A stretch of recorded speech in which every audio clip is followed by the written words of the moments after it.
Hi everyone, and welcome back to the second Donkeys vlogcast. I'm Donkey 1, Natalie. And I'm Donkey 2, Judith.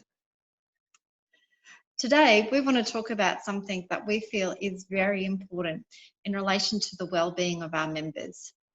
Mental health is an invisible wound that commonly affects our members. Some of our members often experience distress when being diagnosed with a lung condition. This blog series, entitled Your Mind Matters, forms part of our upcoming series on how your mental health may be impacted while you try to adjust to living with a chronic lung disease. The purpose of this series, we hope, is to alleviate the stigma of mental health issues and to normalise your experiences, because your mind matters to us. Judith, what do you think? Well, actually, Nat, you've really put that together well.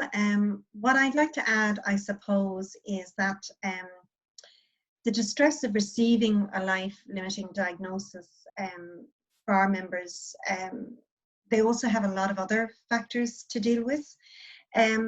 These factors, as you know, include financial stressors, unstable housing, difficulty in accessing treatment and support services. We often hear about loss. It's a recurring theme, particularly loss on a social scale.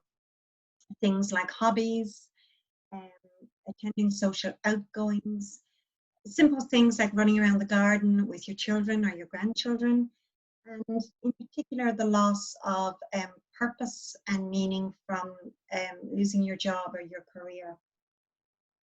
So when you factor in all of these other roadblocks that our members are facing, and we must also look at things like roadblocks like the legal system, healthcare system, and of course insurers like work cover, trying to navigate those systems.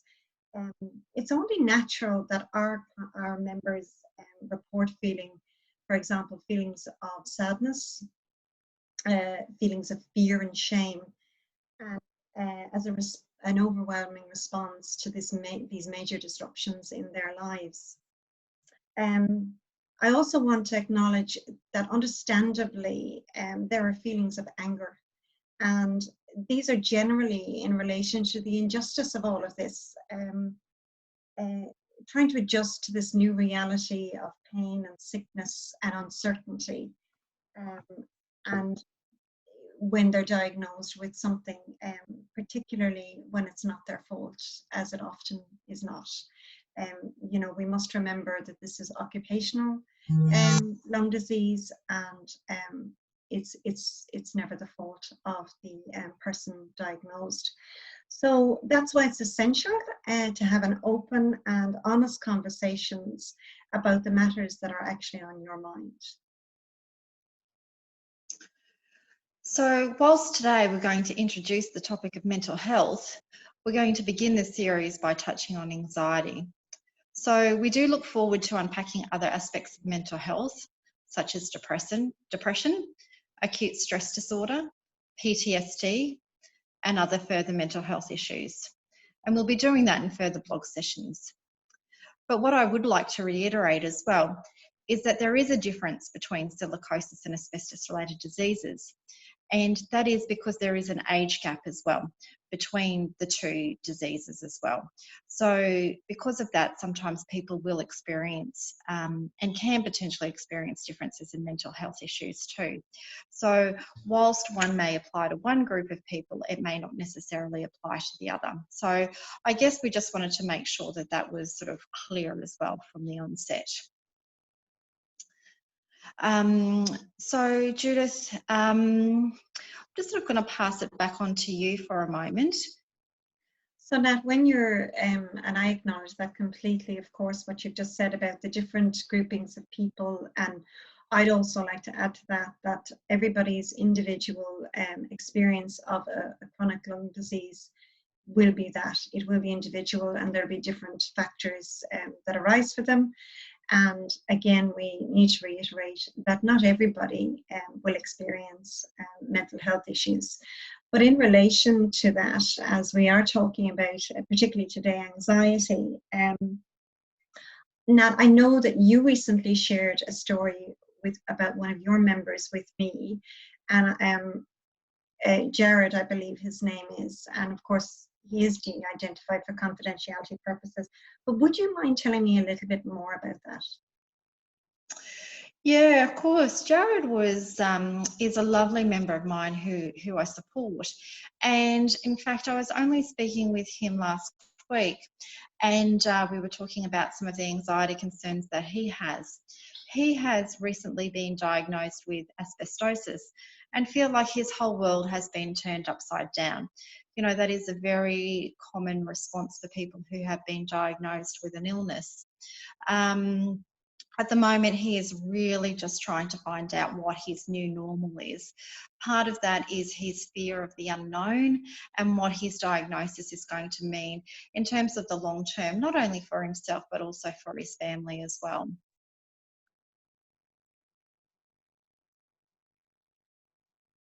So, in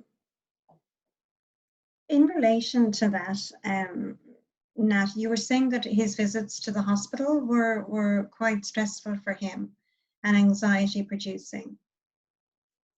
Yeah, look, absolutely they were. So, for example, when I was talking to Jared, we spoke about his anxieties, particularly in relation to some of the PET scans and CT scans that he was having done. He was recalling when he was lying in those machines, you know, wondering what the outcome of those test results were going to be like. When James spoke to me about it, he felt like he had really lost his identity during those hospital visits. You know, he was given a wristband with a patient ID number on those. It did have his number on them as well, but he felt like he was really a number within the system rather than actually a person, somebody who was known as Jared, you know, known as a person who had his own identity, who they knew about his relationships, what was important to him as a person, and how that diagnosis was actually impacting his life and how he was actually feeling as well. The people who were undertaking the PET scan and the CT scans, for example, weren't actually aware of the anxiety provoking experience that was for him. That was something that he really struggled with, not only on the day, but also on the lead up to it, and also awaiting those test results too. So that is something certainly that our members do identify with on, you know, on a regular basis, that's for sure. It's not an uncommon thing that I hear at all. What about you, Judith? Is there, can you share with us how anxiety impacts some of your members who have been diagnosed with silicosis at all? Of course, naturally, what's important to stress here, as you've already said, Nat, is that receiving a life-limiting diagnosis like asbestosis or any of the ARDS and silicosis is in itself anxiety-inducing. It's very natural for anybody who receives a scary diagnosis like that to become anxious. What's more terrifying and can increase the opportunity for long-term anxiety is when the silicosis clients and members explain to me that they feel that they have nowhere to turn. They receive a diagnosis and there's nothing tangible. It's not a very well understood or recognized illness, and there's a lot of uncertainty around it. And that really affects and impacts the members that I'm dealing with on a daily basis. There's no concrete information as they see it, and they often describe feeling like they're in limbo and feeling very alone with this information.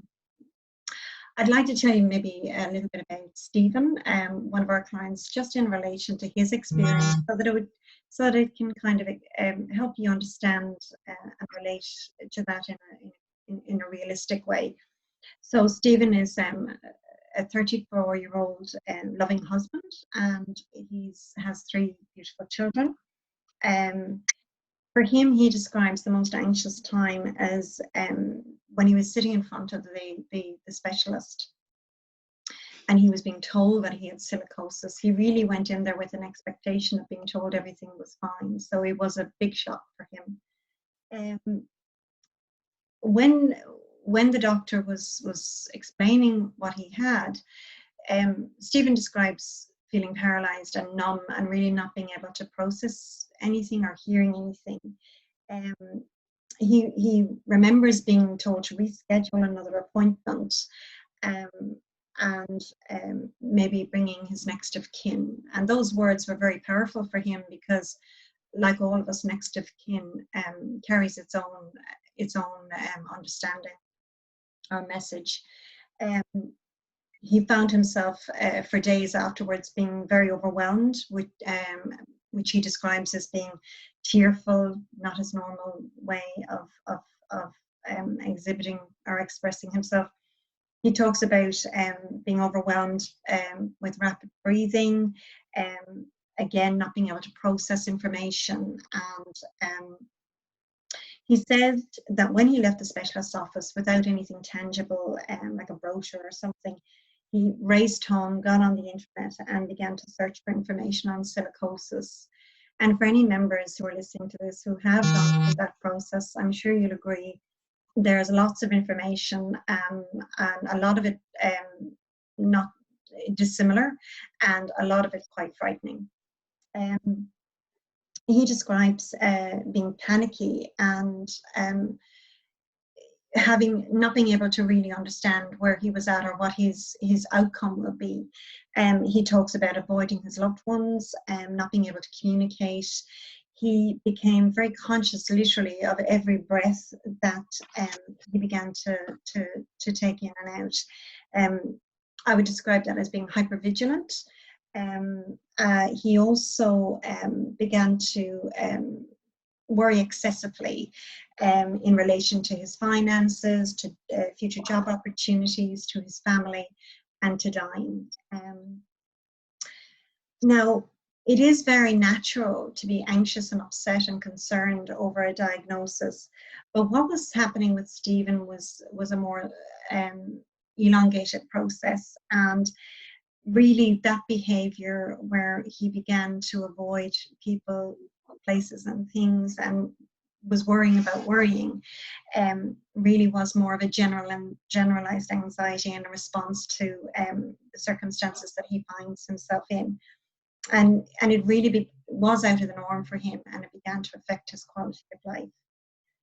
So, Nat, I'm hoping that you might be able to describe to our members what are the generalized anxiety indicators, so that they can have a better understanding of what we mean when we talk about terms like that. Yeah, absolutely. So I think that, you've certainly described Stephen as somebody who is experiencing anxiety. And when we talk about generalized anxiety, it's called GAD, generalized anxiety disorder. There are certainly symptoms that people do experience. Some of those can include things like headaches. There's certainly a very common symptom that people are experiencing. Sometimes people will feel flutters in their stomachs. They can also be known as butterflies in their stomach when people are feeling particularly nervous. Sometimes people can be very irritable. That can be sort of like feeling like you're on edge, feeling like you can be very snappy and things like that.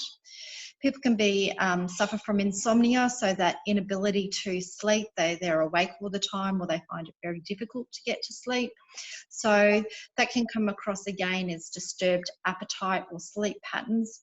So sometimes people can binge eat, but more commonly people actually lose their appetite when they're doing that. So they can actually go on for days at a time where they actually eat very small amounts of food, or they don't want to eat at all.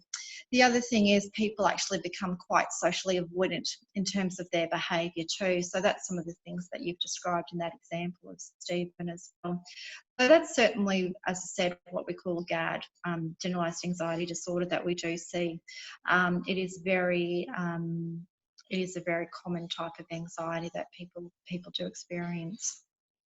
So what we would certainly say is that if you are feeling any of these symptoms, So if what we're describing resonates with you at all, we would certainly encourage you to contact Judith or myself for a confidential assessment, and we certainly offer a range of psychosocial therapies. And some of that includes, and what we mean by psychosocial is, it's a big fancy term and a big fancy word, but what we do is we chat to you about all elements of your lifestyle, just to find out how you're traveling with all of it. And that might be things on how your relationships are going with your children or your grandchildren, your job, how they're going with all of your everyday activities that impact on your life, and whether any of those activities are actually causing you any stress or anxiety. And if we sort of find any of things there that are sort of triggering your anxiety, we can certainly provide education around anxiety. And what we know about providing education around anxiety is, once we're actually aware of that, that can actually help to reduce our anxiety levels just within itself. We can also provide you education around breathing techniques. We can provide you with mindfulness tools as well, but we would always encourage you to seek independent legal advice above and beyond anything. I think you mean medical advice. Yeah, my apologies. Absolutely, it's late in the day. Independent medical advice. I'm not sure your lawyer will want to deal with anxiety. That's right. They're maybe not the experts in that one. Absolutely. Thanks for and that. Look, and Justin, I'll just add to that as well. That's really helpful advice, Natalie. What we'd like to say too is that we're going to add some really valuable and interesting resources that you can access independently across all our social media platforms. And they include things, as Nat said, about psychosocial therapies, which include things like CBT, techniques, etc., that we can assist you with. Again, as Nat said, resources around educating yourself about anxiety, because that really does help to minimize anxious behaviors and feeling anxious. And as she said, we always encourage you to seek independent medical advice. Please feel free to access our resources across the social media platforms. And if, for example, you feel that we've missed anything or that you have some great resources, we really welcome your input and ask you to contact us and send them through, so that we can share across our ARDS and our Silicosis member platforms. So thanks very much for tuning in, and we look forward to the next series of our mental health vlog, which will not be too far away. So until then, take care, and feel free to reach us on 1800 776 412, or we can certainly be reached via our website at www.adss.org.au, or via our Facebook platforms. Judith, your SNN Facebook address is? No, it's the Silicosis Support Network. And currently our website is under construction, but you can always, as Nat said, access the ADSS website for extra information. But the Facebook group certainly is full of information. Or you can contact me directly at judith@adss.org.au, or as Nat said, telephone directly into the office. And Nat, what's your email? And my email is natalieb@adss.org.au. Lovely. Yeah. Well, thank you so much for listening. I'm hoping that this has been in some small way helpful. It is very much a very quick snapshot on anxiety, so please feel free to access those resources we spoke about, and contact either Nat or myself if you feel like you would like some extra support. We're very, very happy to support you in any way we can. So over and out from Donkey 2. And all over and out for Donkey 1. Good night, guys. Have a lovely evening. Take care. Thanks, Bye. Nat. Bye, Judith. Thank you. Bye.